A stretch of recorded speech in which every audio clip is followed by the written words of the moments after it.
हर हर महादेव।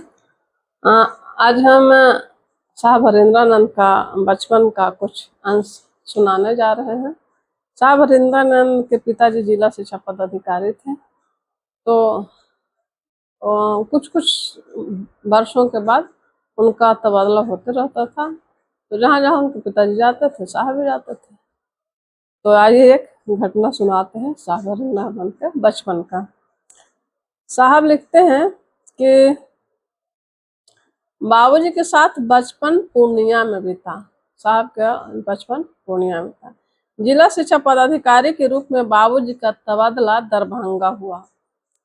उनके बाबूजी का तबादला जिला शिक्षा पदाधिकारी यानी डीओ, शिक्षा विभाग का बॉस डीओ, तो उनका दरभंगा में तबादला हो गया। थोड़ी दूर पर स्थित सरकारी प्राथमिक विद्यालय में हरिंद्रानंद का दाखिला कराया गया। साहब के पिताजी डीओ थे, तो सरकारी स्कूल में जहाँ जहाँ जाते थे अपना, तो सरकार के अंदर थे, तो अपने बच्चों को भी सरकारी विद्यालय में पढ़ाया। शिक्षा पदाधिकारी के सरकारी आवास के बगल में अनुमंडल पदाधिकारी दरभंगा का सरकारी आवास था। यानी कि शिक्षा पदाधिकारी के सरकारी आवास के बगल में अनुमंडल पदाधिकारी दरभंगा का सरकारी आवास था। एसडीओ साहब के हम उम्र बच्चों के साथ शाम में दोनों आवास में लुका छुपी का खेल खेलते थे। यानी केंद्र बना दिए थे खेलने का, लुका छुपी का। जैसे वहाँ एसडीओ साहब थे और अनुमंडल पदाधिकारी के कुछ जो भी पदाधिकारी गण थे, उनका आवास सबका एक ही जगह था। उन सभी के बच्चों हरिंद्रानंद के डेरे में ही लुका छिपी खेलते थे। यही खेल एक दिन हरिंद्रानंद के डेरे में चल रहा था। अहाते में बाबूजी का ऑस्टिन कार खड़ी थी। उनके पिताजी का ऑस्टिन कार, सरकारी कार मिलती है ना पदाधिकारी लोग का, तो वही था। ये अपने खेल में छुपने के लिए चालक वाला गेट खोल रहे थे। गेट लॉक था। यानी कि जब लुका छिपी खेल रहे थे साहब हरिंद्रानंद, तो उनके पिताजी का ऑस्टिन कार जो था, तो सीट जो ड्राइवर वाला होता है, वहाँ छुपने के लिए दरवाजे को खोल रहे थे। गेट लॉक था। गाड़ी था अमूमन बंद ही रखता आदमी की, खराब कोई कर ना दे, कुछ तोड़ तो ना दे। खुला नहीं, लेकिन गेट का हैंडल हाथ में आ गया। पीटने के भय से इन्होंने हैंडल को पुनः लगा दिया, जैसे था उसमें घुसा दिया। देखने से तो वह पूर्वत लग रहा था, पर था तो टूटा ही। सुबह बाबूजी ने कार्यालय जाने के क्रम में गाड़ी का वही फाटक खोला। जा रहे थे ड्यूटी, तो गाड़ी में बैठने के लिए खोला। भीतर से टूटा और कमजोर हैंडल आसानी से हाथ में आ गया। जब हाथ लगाए तो पहले से टूटा हुआ था। साहब हरिंद्रानंद तोड़ दिए थे, जानबूझकर नहीं तोड़े थे, तो लुका छिपी खेलने के लिए तोड़े थे। खोलने के लिए उसमें बैठ करके छुप जाए, तो गेट में तो ताला बंद था, इसलिए टूट गया। शोर हो गया। हरिंद्रानंद के भी बुलाहट हुई। जब गाड़ी का फाटक टूटा हुआ है तो शोर होगा ही। तो उनके बाबूजी हरिंद्रानंद को बुलाए। चटाक की आवाज हुई, यानी साहब का गाल पर बज गया था।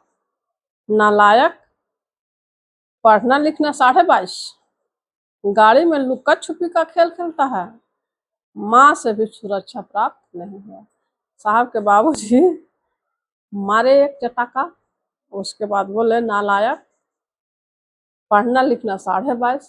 ज्यादातर लोग अपने बच्चों को कहते हैं, यही भाषा का प्रयोग करते हैं। तो साहब के बाबूजी भी वही भाषा का प्रयोग किए हैं और कहते हैं कि गाड़ी में लुका छुपी का खेल खेलता है। वहाँ माँ भी थी, लेकिन उनका माँ से सुरक्षा प्राप्त नहीं हुई, क्योंकि गाड़ी का हैंडल टूट गया था। 1 वर्ष के बाद ही बाबूजी का धनबाद स्थानांतरण हो गया। 1 साल के बाद उनके बाबूजी का धनबाद स्थानांतरण हो गया। अब जिला शिक्षा पदाधिकारी को सरकार ने नई पेट्रोल जीप उपलब्ध करा दी थी। यानी कि जब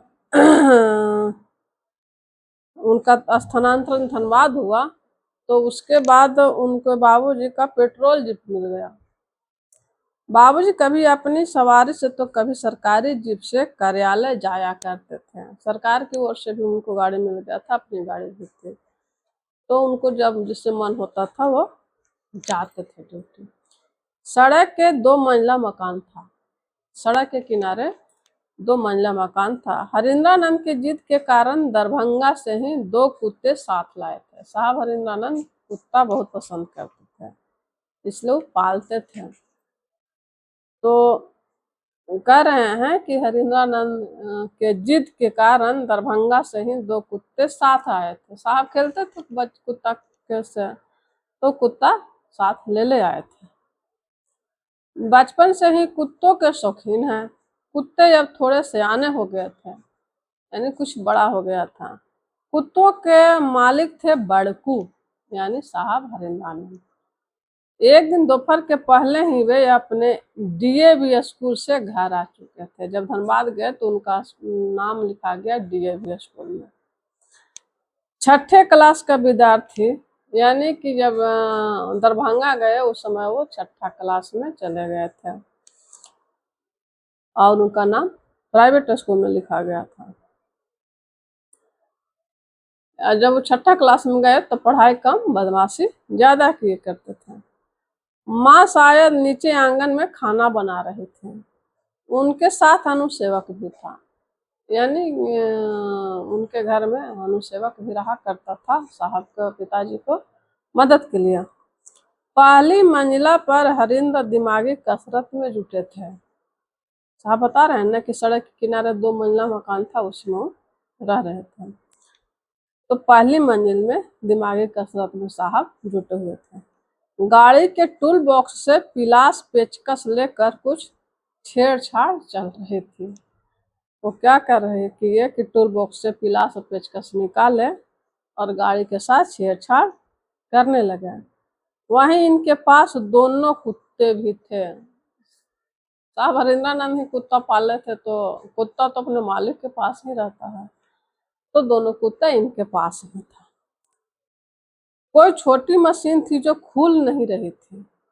लाचारी में हथौड़े मारकर उसके अंदर क्या है यह देखना चाह रहे थे। साहब को लग रहा था कि इस बॉक्स में क्या है, तो वो देखने के ख्याल से खुल नहीं रहा था, तो उसने हथौड़ा से मार करके खोलना चाह रहे थे। आखिर ये साइकिल के चक्कों से रगड़ खाकर रोशनी कैसे देती है। मशीन पूर्व संध्या को खरीदी गई थी।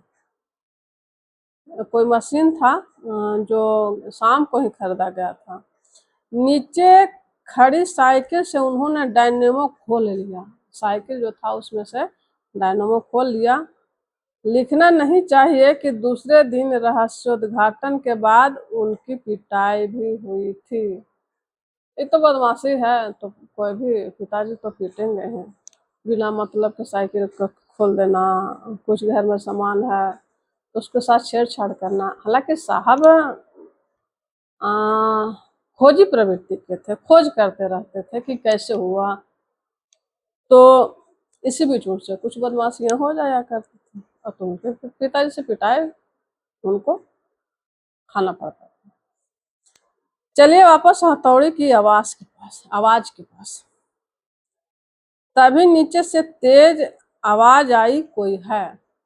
जब हरिंद्रानंद हथौड़ा से खोल रहे थे तो नीचे से आवाज आई कि कोई है। हरिंद्रानंद ने ऊपर की बालकनी से देखा। नीचे लाल वस्त्र में 3 व्यक्ति खड़े थे। साधु 3 व्यक्ति आए थे। कुत्ते भौंकने लगे। कोई भी व्यक्ति आता है तो कुत्ता भौंकने लगता है, तो उनका 2 कुत्ता था, दोनों भौंकने लगे। हरिंद्र दौड़कर नीचे आया। 6ठा क्लास में थे, बच्चा ही थे। कुत्तों को अपने मालिक के साथ दौड़ना अच्छा लगता है। देखिएगा कि जब उसका मालिक दौड़ रहा था, कुत्ता भी दौड़ने लगता है। नीचे आकर दरवाजे की छिटकनी खोली। तीनों साधु सीढ़ियों के नीचे खड़े थे। कुत्ते लगातार भौंक रहे थे। अनजान आदमी था तो कुत्ता तो भौंकेगा ही, तो भौंक रहा था। लाल वस्त्रधारियों के पीछे हरिंद्रानंद ने कुत्ता हुलका दिया। देखिए बदमाशी यहाँ। जो तीनों साधु आए थे, साहब हरिंद्रानंद क्या किए, तो कुत्ता को हुलका दिए। उन्हें अभी भी याद है। तीनों साधु तेजी से यह कहते हुए कि तुम आईएएस पास नहीं करेगा, हम पर कुत्ता हुलकाता है, और भाग चले। तीनों साधु जब कुत्ता हुलका दिए साहब, तो तीनों साधु हरिंद्रानंद को श्राप दे दिया कि तुम आईएएस नहीं पास करोगे। छठा में ही थे तो कह करके और भाग गया। हालांकि उस समय ये छठे क्लास में थे। समय के प्रवाह में हुआ भी ऐसा ही। गुस्से में कही गई वे बातें कुछ वर्षों बाद परिलक्षित भी हो गई। जब वे मुजफ्फरपुर में थे तो पढ़ाई कतिपय कारणों से रुक से गई थी। साधु संतों का संग उन्हें हमेशा से भाता रहा है। उन्हीं दिनों ट्रेन में एक अघोरी साधु से मुलाकात हुई। कुछ दिन के बाद साधु संत से साहब का भी होने लगा। तो जा रहे थे ट्रेन से, तो एक अघोरी साधु से मुलाकात हुई। बातचीत के क्रम में पूछा था, बाबू कहाँ पढ़ते हो? हरिंद्रानंद ईमानदारी से आप बीती सुनाई। हरिंद्रानंद जब तक आईएएस में पहुंच गए थे, जब उस अघोरी ने कोई अघोरी ने ट्रेन में मिला था, तो साहब ईमानदारी से बता दिए कि हमारे यहाँ 3 गो साधु आए थे। तीनों साधु नीचे दरवाजा खोलने के लिए खड़ा थे, आओ कुत्ता हुलका दिए, इसलिए कह के चला गया कि तुम आईएएस पास नहीं करोगे, और वापस चला गया, इसलिए पास नहीं हो रहे हैं। थोड़ी देर मौन रहने के बाद साधु कहा, जब मुख्य पथ बंद हो तो डायवर्सन से जाना चाहिए। अघोरी था, उसे भी मालूम था कि कोई शराब दे दिया तो उसको कैसे काटा जा सकता है। तो कुछ देर मौन रहने के बाद, यानी ध्यान में जाने के बाद कहा साहब हरिंद्रानंद को कि साइंस पढ़ते हो ना, आर्ट्स क्यों नहीं पढ़ सकते? यानी तुम साइंस को छोड़ करके अब आर्ट्स ले लो। साधु के इस परामर्श पर अध्ययन का रास्ता खुला और खुलता ही चला गया। उस अघोरी की बात को सुन करके हरिंद्रानंद ने अपना विषय बदल लिया, आर्ट्स ले लिया, और उसके बाद अध्ययन का रास्ता खुलते चला। बाबूजी को जमुई स्थानांतरण का पत्र मिला। अब उनके बाबूजी का जमुई में स्थानांतरण हो गया। शासन का जहाँ आदेश होता वहां जाते, बच्चे भी वहां साथ आ गए थे। एक दिन दफ्तर का काम निपटा कर बाबूजी जल्दी घर आ गए। शाम को आवास पर बगीचे में बैठे माँ के साथ बातें कर रहे थे। तभी चपरासी ने आकर बताया, बाहर एक तांत्रिक बाबा आए हैं, आपसे मिलना चाहते हैं। पिताजी ने सिर हिलाकर अंदर लाने की मौन स्वीकृति दी। बड़े बड़े रुद्राक्ष की माला पहने, लंबी जटा, हाथ में कमंडल लिए भस्म मंडित तांत्रिक वहां आया और चिर परिचित अंदाज में मिला।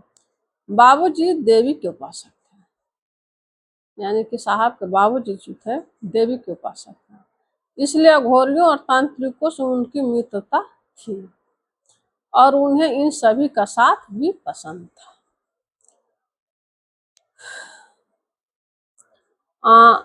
इसके यानी कि कुछ साहब हरिंद्रानंद का जो व्यवहार था, वो साहब के बाबूजी से थोड़ा भिन्नता थे, मिलता नहीं था, लेकिन था तो उनके बेटे ही।